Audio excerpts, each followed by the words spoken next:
ओम शांति 23 जुलाई 2025 बाबा के महावाक्य। आज बाबा कहते, मीठे बच्चे, जब समय मिले तो एकांत में बैठ विचार सागर मंथन करो। जो पॉइंट सुनते हो उसको रिवाइज करो। प्रश्न है, तुम्हारी याद की यात्रा पूरी कब होगी? जब तुम्हारी कोई भी कर्मेंद्रियां धोखा ना दें, कर्मातीत अवस्था हो जाए, तब याद की यात्रा पूरी होगी। अभी तुमको पूरा पुरुषार्थ करना है, ना उम्मीद नहीं बनना है, सर्विस पर तत्पर रहना है। ओम शांति। मीठे मीठे बच्चे आत्म अभिमानी होकर बैठे हो। बच्चे समझते हैं आधा कल्प हम देह अभिमानी रहे हैं। अब देही अभिमानी हो रहने के लिए मेहनत करनी पड़ती है। बाप आकर समझाते हैं, अपने को आत्मा समझकर बैठो, तब ही बाप याद आएगा, नहीं तो भूल जाएंगे। याद नहीं करेंगे तो यात्रा कैसे कर सकेंगे? पाप कैसे कटेंगे? घाटा पड़ जाएगा। ये तो घड़ी घड़ी याद करो। ये है मुख्य बात। बाकी तो बाप अनेक प्रकार की युक्तियाँ बतलाते हैं। रॉन्ग क्या है, राइट क्या है, वह भी समझाया है। बाप तो ज्ञान का सागर है, भक्ति को भी जानते हैं। बच्चों को भक्ति में क्या क्या करना पड़ता है समझाते हैं। ये यज्ञ तप आदि करना, ये सब है भक्ति मार्ग। भल बाप की महिमा करते हैं, परंतु उल्टी। वास्तव में श्री कृष्ण की महिमा भी पूरी नहीं जानते।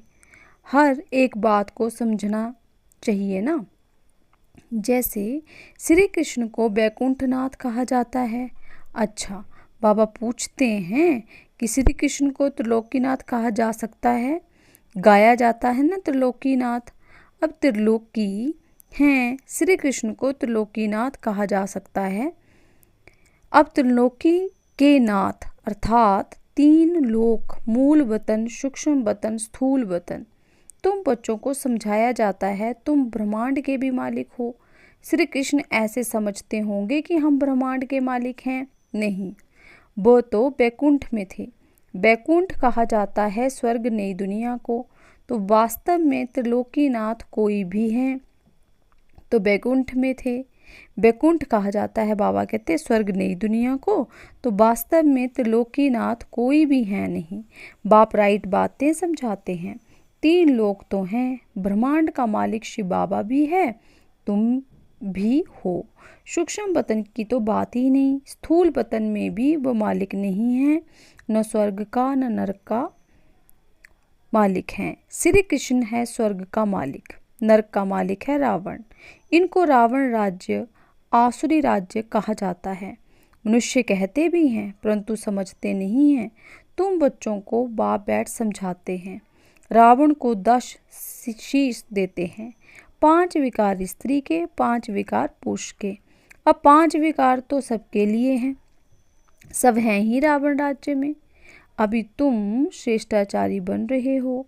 बाप आकर श्रेष्ठाचारी दुनिया बनाते हैं। एकांत में बैठने से ऐसे ऐसे विचार सागर मंथन चलेगा। उस पढ़ाई के लिए भी स्टूडेंट एकांत में किताब ले जाकर पढ़ते हैं। तुमको किताब तो पढ़ने की दरकार नहीं।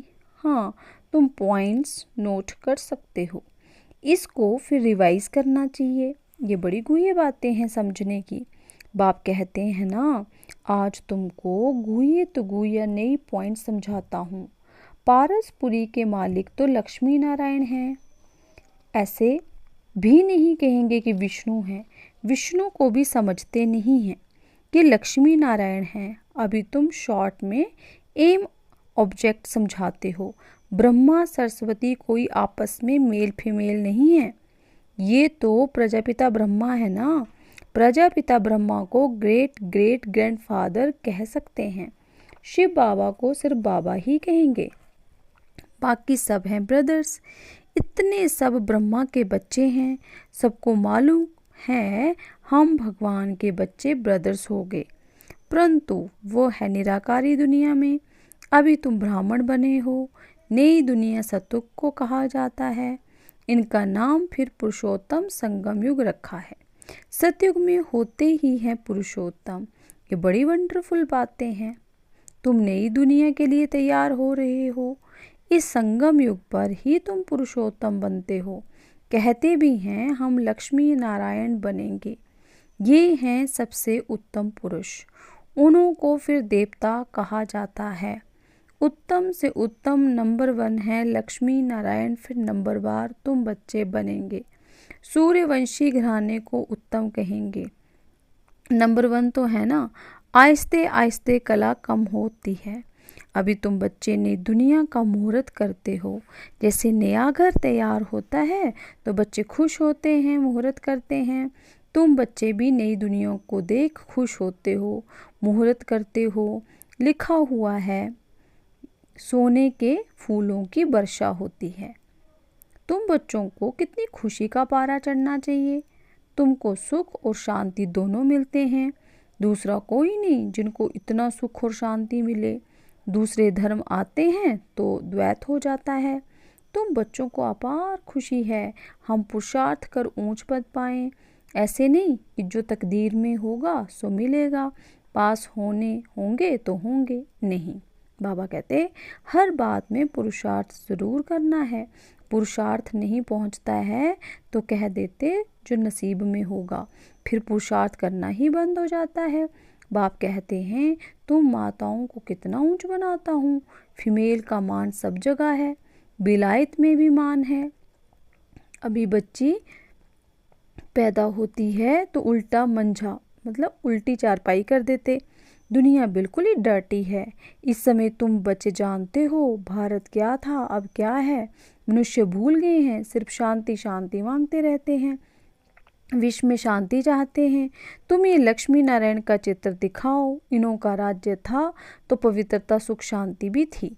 तुमको ऐसा राज्य चाहिए ना। मूल वतन में तो विश्व की शांति नहीं कहेंगे, विश्व में शांति तो यहाँ होगी ना। देवताओं का राज्य सारे विश्व में था। मूल वतन तो है आत्माओं की दुनिया। मनुष्य तो ये नहीं जानते कि आत्माओं की दुनिया होती है। बाप कहते हैं हम तुमको कितना ऊंच पुरुषोत्तम बनाता हूँ, ये समझाने की बातें हैं।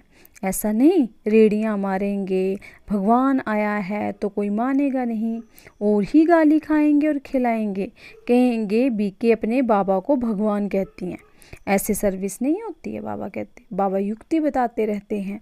कमरे में 8-10 चित्र दीवार में छिड़ती लगा दो और बाहर में लिख दो बेहद के बाप से बेहद सुख का वर्षा लेना है अथवा मनुष्य से देवता बनना है तो आओ हम आपको समझाएं। ऐसे बहुत आने लग पड़ेंगे, आप पे ही आते रहेंगे। विश्व में शांति तो थी ना, अब इतने ढेर धर्म हैं। तमो प्रधान दुनिया में शांति कैसे हो सकती है। विश्व में शांति तो भगवान ही कर सकता है। शिव बाबा आते हैं ज़रूर सौगात लाते होंगे। एक ही बाप है जो इतना दूर से आते हैं और ये बाबा एक ही बार आते हैं। इतना बड़ा बाबा 5000 वर्ष के बाद आते हैं। मुसाफरी से लौटते हैं तो बच्चों के लिए सौगात ले आते हैं ना। स्त्री का पति भी बच्चों का बाप तो बनते हैं ना। फिर दादा परदादा तरदादा बनते हैं। इनको तुम बाबा कहते हो, फिर ग्रैंडफादर भी होगा, ग्रेट ग्रेट फादर भी होगा। बिरादरियां हैं ना। एडम आदि देव नाम है, परंतु मनुष्य समझते नहीं हैं। तुम बच्चों को बाप ऐड समझाते हैं। बाप द्वारा सृष्टि चक्र की हिस्ट्री ज्योग्राफी को तुम जानकर चक्रवर्ती राजा बन रहे हो। बाबा कितना प्यार और रुचि से पढ़ाते हैं तो इतना पढ़ना चाहिए ना। सवेरे का टाइम तो सब फ्री होते हैं। सुबह का क्लास होता है, आधा पौना घंटा मुरली सुनकर फिर चले जाओ। याद तो कहाँ भी रहते कर सकते हो। इतवार का दिन तो छुट्टी है, सवेरे 2-3 घंटा बैठ जाओ। दिन की कमाई को मेकअप कर लो, पूरी झोली भर दो। टाइम तो मिलता है ना। माया के तूफान आने से याद नहीं कर सकते हैं। बाबा बिल्कुल सहज समझाते हैं। भक्ति मार्ग में कितने सत्संगों में जाते हैं। श्री कृष्ण के मंदिर में, फिर श्रीनाथ के मंदिर में, फिर और किसके मंदिर में जाएंगे। यात्रा में भी कितने व्यभिचारी बनते हैं, इतनी तकलीफ भी लेते, फ़ायदा कुछ नहीं। ड्रामा में फिर बाबा कहते भी नूंद है, फिर भी होगा। तुम्हारी आत्मा के में पाठ भरा हुआ है। सतयुग त्रेता में जो पाठ कल्प पहले बजाया है वही बजाएंगे। मोटी बुद्धि ये भी नहीं समझते हैं। जो महीन बुद्धि हैं वही अच्छी रीति समझकर समझा सकते हैं। बाबा कहते उन्हें अंदर भासना आती है कि ये अनादि नाटक बना हुआ है। दुनिया में कोई नहीं समझते ये बेहद का नाटक है। इनको समझने में भी टाइम लगता है। हर एक बात डिटेल में समझाकर फिर कहा जाता है मुख्य है याद की यात्रा। सेकंड में जीवन मुक्ति भी गाया हुआ है और फिर ये भी गायन है कि ज्ञान का सागर है। सारा सागर स्याही बनाओ, जंगल को कलम बनाओ, धरती को कागज बनाओ तो भी अंत नहीं आ सकती। शुरू से लेकर तुम कितना लिखते आए हो, ढेर कागज हो जाएं, तुमको कोई धक्का नहीं खाना है। मुख्य है ही अल्फ, बाप को याद करना है। यहाँ भी तुम आते हो शिव बाबा के पास। शिव बाबा इनमें प्रवेश कर तुमको कितना प्यार से पढ़ाते हैं। कोई भी बड़ाई नहीं है। बाप कहते हैं मैं आता हूँ पुराने शरीर में। कैसे साधारण रीति शिव बाबा आकर पढ़ाते हैं, कोई हंकार नहीं। बाप कहते हैं तुम मुझे कहते ही हो बाबा, पतित दुनिया पतित शरीर में आओ, आकर हमको शिक्षा दो। सतयुग में नहीं बुलाते हो कि आकर हीरे जवाहरातों के महल में बैठो, भोजन आदि पाओ। शिव बाबा भोजन पाते ही नहीं। आगे बुलाते थे कि आकर भोजन खाओ, 36 प्रकार का भोजन खिलाते थे। ये फिर भी होगा, ये भी चरित्र ही कहें। श्री कृष्ण के चरित्र क्या हैं? वो तो सतयुग का प्रिंस है, उनको पतित पावन नहीं कहा जाता। सतयुग में ये विश्व के मालिक कैसे बने हैं ये भी अभी तुम जानते हो। मनुष्य तो बिल्कुल घोर अंधेरे में हैं, अभी तुम घोर रोशनी में हो। बाप आकर रात को दिन बना देते हैं। आधा कल्प तुम राज्य करते हो तो कितनी खुशी होनी चाहिए। तुम्हारी याद की यात्रा पूरी तब होगी जब तुम्हारी कोई भी कर्मेंद्रियां धोखा ना दे। यहाँ से हम अपनी अवस्था का पता लगा सकते हैं। तो बाबा ने कहा कि तुम्हारी याद की यात्रा पूरी तब होगी जब तुम्हारी कोई भी कर्मेंद्रियां धोखा ना दे। कर्मातीत अवस्था हो जाए तब याद की यात्रा पूरी होगी। अभी पूरी नहीं हुई है। अभी तुमको पूरा पुरुषार्थ करना है, ना उम्मीद नहीं बनना है। सर्विस और सर्विस। बाप भी आकर बूढ़े तन से सर्विस कर रहे हैं ना। बाप करन कराबनहार है। बच्चों के लिए कितना फिक्र रहता है, ये बनाना है, मकान बनाना है। जैसे लौकिक बाप को हद के ख्यालात रहते हैं, वैसे पारलौकिक बाप को बेहद का ख्याल रहता है। तुम बच्चों को ही सर्विस करनी है।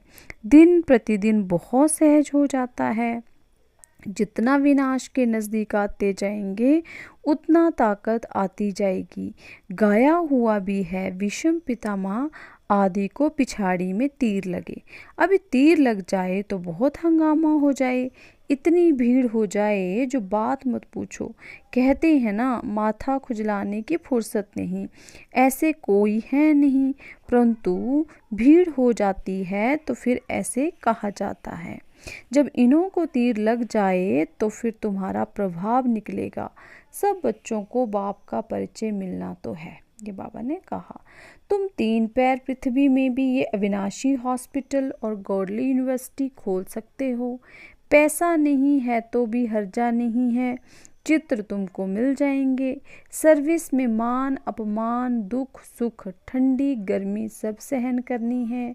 किसको हीरे जैसा बनाना कम बात है क्या? बाप कभी थकता है क्या? तो तुम क्यों थकते हो? अच्छा, मीठे मीठे सिक्की लदे बच्चों प्रति माता पिता बाप दादा का याद प्यार और गुड मॉर्निंग। रूहानी बाप की रूहानी बच्चों को नमस्ते। रूहानी बच्चों की रूहानी बाप दादाजी को याद प्यार गुड मॉर्निंग नमस्ते। धारणा के लिए मुख्य सार। फर्स्ट पॉइंट, सवेरे के समय आधा पौना घंटा बहुत प्यार व रुचि से पढ़ाई पढ़नी है। बाप की याद में रहना है। याद का ऐसा पुरुषार्थ हो जो सर्व कर्मेंद्रियां वश हो जाएं।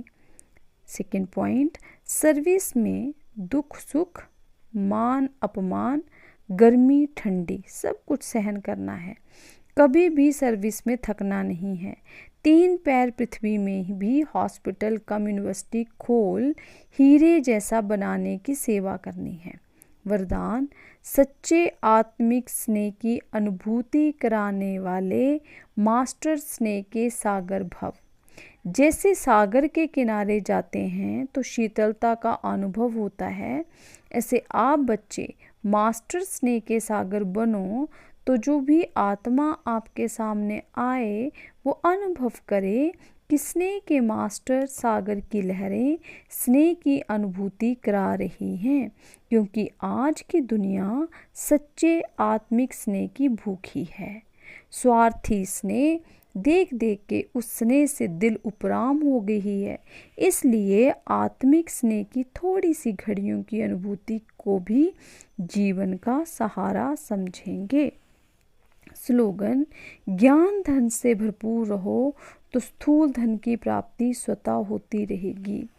अव्यक्त इशारे संकल्पों की शक्ति जमा कर श्रेष्ठ सेवा के निमित्त बनो। जैसे सतयुगी सृष्टि के लिए कहते हैं एक राज्य एक धर्म है, ऐसे ही अब 100 राज्य में भी एक राज्य अर्थात 100 के इशारे पर सभी चलने वाले हो। मन अपनी मनमत न चलावे, बुद्धि अपनी निर्णय शक्ति की हलचल न करे, संस्कार आत्मा को नाच नचाने वाले ना हों, तब कहेंगे एक धर्म एक राज्य। तो ऐसी कंट्रोलिंग पावर धारण कर लो, यही बेहद सेवा का साधन है। ओम शांति, ओम शांति, ओम शांति।